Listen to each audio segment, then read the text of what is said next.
AFP সহ আন্তর্জাতিক বিভিন্ন গণমাধ্যম বিবিসি বলেছে শেখ হাসিনা এবং তার ছোট বোন শেখ রেহানা গণভবন থেকে নিরাপদ স্থানে চলে গেছেন এবং ওয়াকারুজ্জামান এই মুহূর্তে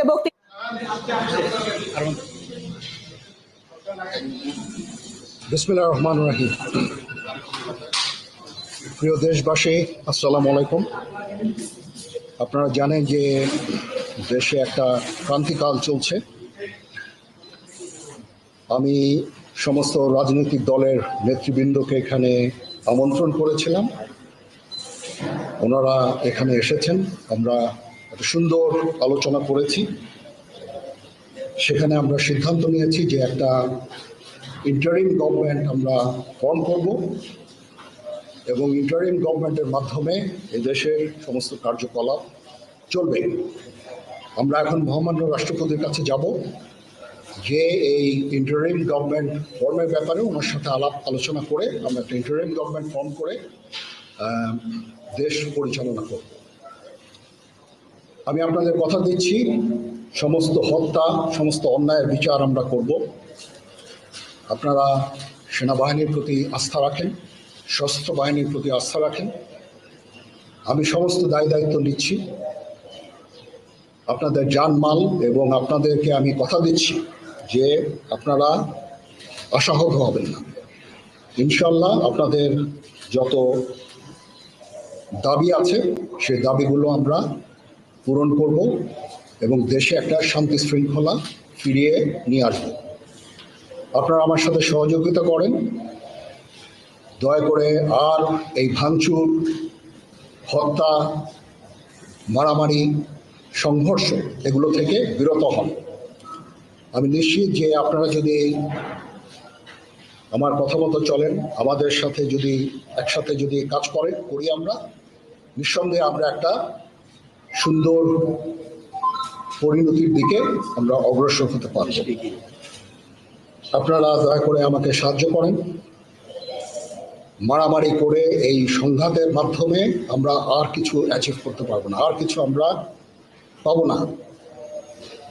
সুতরাং দয়া করে আপনারা সমস্ত ধ্বংসযজ্ঞ, সমস্ত অরাজকতা, সমস্ত সংঘর্ষ থেকে বিরত হন এবং ইনশাআল্লাহ আমরা সবাই মিলে একটা সুন্দর ভবিষ্যতের দিকে আমরা অগ্রসর হব।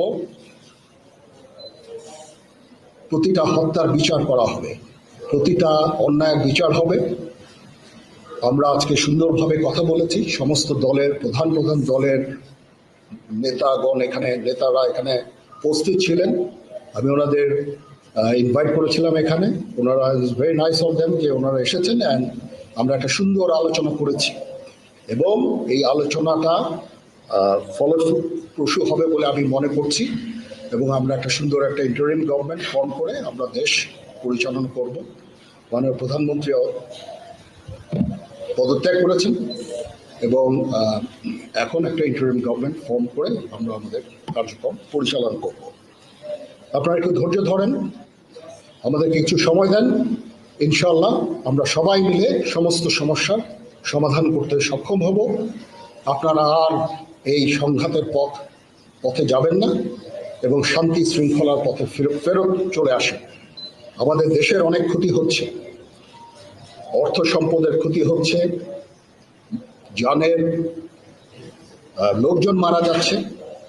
তো এগুলো থেকে আপনারা বিরত হন এবং আমাদের সাহায্য করেন। আমি সমস্ত দায়িত্ব নিচ্ছি, আপনারা আমাকে সাহায্য করেন। সবাইকে ধন্যবাদ। আল্লাহ হাফেজ।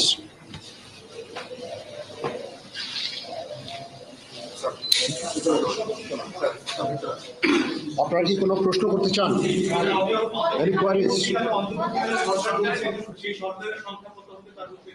এখনো এটা না, এটা খুব আর্লি স্টেজ। আমরা যাব মহামান্য রাষ্ট্রপতির সাথে যে আলোচনার মাধ্যমে এটা আমরা করব। আজকে এখানে জামাতের আমির ছিলেন, আমাদের বিএনপির শীর্ষস্থানীয় নেতৃবৃন্দ এখানে ছিলেন, জাতীয় পার্টির নেতৃস্থানীয় নেতৃবৃন্দ এখানে ছিলেন এবং সুশীল সমাজ এবং এখানে ডক্টর আসিফ নজরুল উনি নিজেও ছিলেন এখানে এবং উনি আমার সামনেই উনি সমস্ত ছাত্রদেরকে একটা সুন্দর বার্তাও দিয়েছেন এবং আমি আশা করি যে ছাত্ররা সেই বার্তা শুনে ওনার কথা, ওনাকে সবাই শ্রদ্ধা করে, ছাত্ররা শ্রদ্ধা করে, ওনার এই বার্তা শুনে তারা এই পরিস্থিতি নিয়ন্ত্রণে নিয়ে চলে আসবে এবং আমরা একটা সুন্দর একটা পরিস্থিতির দিকে আমরা এগিয়ে যাব ইনশাআল্লাহ। এখানে আওয়ামী লীগের কেউ ছিল না, আওয়ামী লীগের কেউ ছিল না। হ্যাঁ, আজকেই, বিকজ আমাদের এই সময় নাই, এটা একটা বিশেষ একটা পরিস্থিতি, আমরা আজকেই যে এই পরিস্থিতি, এটা একটা আমরা একটা নিয়ন্ত্রণ নিয়ে আসবো। সেনাবাহিনী শান্তি শৃঙ্খলা বজায় রাখার কাজ চালিয়ে যাবে এবং আপনাদের সবার দায়িত্ব, ছাত্রদের দায়িত্ব, রাজনৈতিক নেতৃবৃন্দ এবং রাজনৈতিক কর্মীদের দায়িত্ব হচ্ছে সেনাবাহিনীকে সাহায্য করা এবং আপনারা মিডিয়ার মাধ্যমে আমাদেরকে এই যে একটু আমাদের সাহায্য করেন, সুতরাং আমরা তাহলে এই পরিস্থিতি নিয়ন্ত্রণ সহজেই নিয়ে আসতে পারবো। না, যদি জিনিসটা শান্ত হয়ে যায় তাহলে আর কারফিউর কোনো প্রয়োজন নাই, কোনো জরুরি অবস্থার প্রয়োজন নাই, কোনো কারফিউর প্রয়োজন নাই, কোনো গোলাগুলির প্রয়োজন নাই। আমি আদেশ দিয়ে দিয়েছি সেনাবাহিনী কোনো গোলাগুলি করবে না, পুলিশ কোনো গোলাগুলি করবে না। আমি আশা করছি যে আমার এই বক্তব্যের পরে পরিস্থিতি উন্নতি হবে, আমরা একটা সুন্দর পরিবেশের দিকে যাচ্ছি।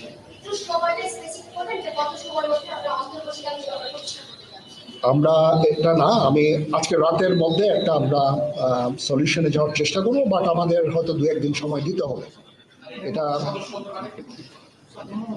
আমরা এখনো এটা টু আর্লি, আমরা যাচ্ছি যে আমরা কথা বলবো মহামান্য রাষ্ট্রপতির সাথে, আমরা একটা সুন্দর সলিউশনে আমরা পৌঁছাবো।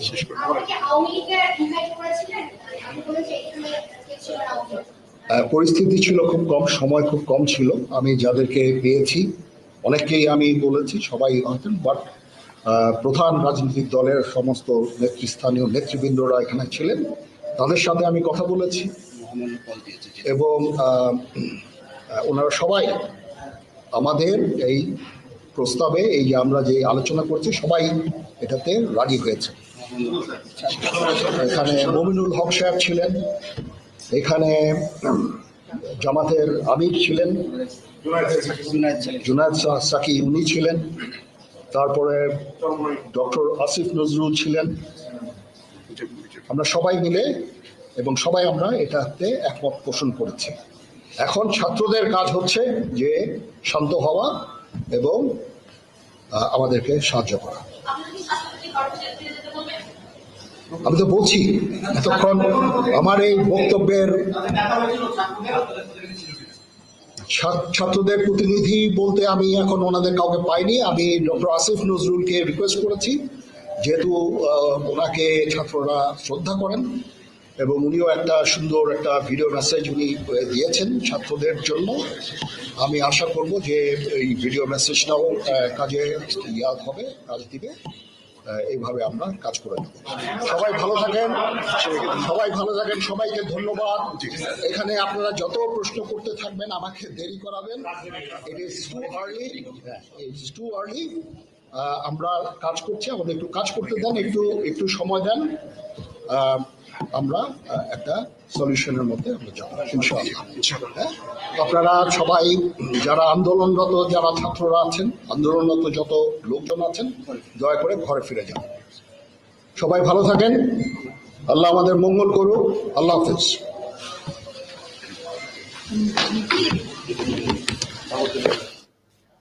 দর্শক, এতক্ষণ ছিলাম আমরা সেনা ভবনে এবং সেখানে সেনা প্রধান ওয়াকিরুজ্জামান জাতির উদ্দেশ্যে বক্তব্য দিচ্ছিলেন। তার বক্তব্যের মূল